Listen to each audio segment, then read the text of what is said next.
If you feel like the American dream of hard work and financial security isn't working for you, you're not alone. 58% of all new income is going to the top 1%. That's a rigged economy to my mind. So what is a rigged economy?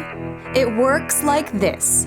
The rich get richer and use their money to influence politicians who then make policies that keep the wealth flowing to the top. Get this, the top 0.1% of Americans own almost as much wealth as the entire bottom 90%, and they can afford to make sure the system keeps the money flowing one way, up. In the 70s, a CEO made around 30 times as much money as a regular employee. Now, they make 300 times as much as a regular worker whose wages have been stagnating since then.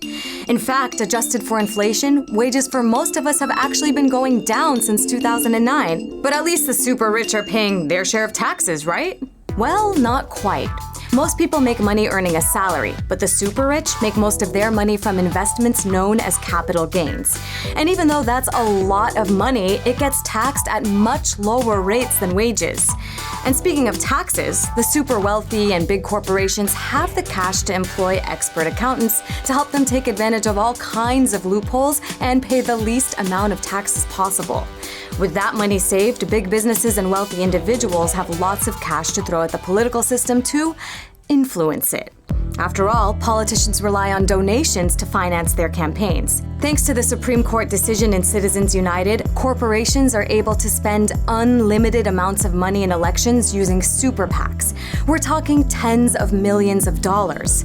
The maximum an individual can give? Just $5,000, if they have it. Don't think the money stops when the votes are counted. Lobbyists for businesses and Wall Street woo politicians and influence legislation.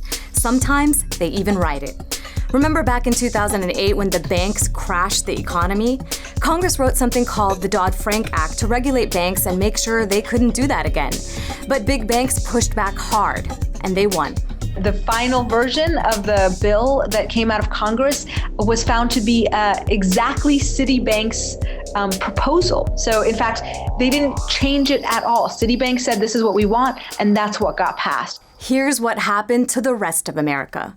Millions of jobs lost, hundreds of thousands of homes foreclosed on, retirement accounts drained, and dismal job prospects for new graduates. Wall Street's recklessness ruined the American economy, but virtually nobody went to jail. In fact, the government bailed out many of the big banks using trillions of dollars of our tax money.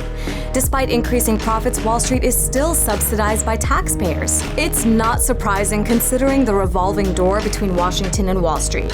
You have former Wall Street folks working in the government to regulate banks, and you've got government workers moving on to lucrative Wall Street jobs. So if the economy is rigged in a way where money and politics ultimately serve the super rich, then who's looking out for the average American?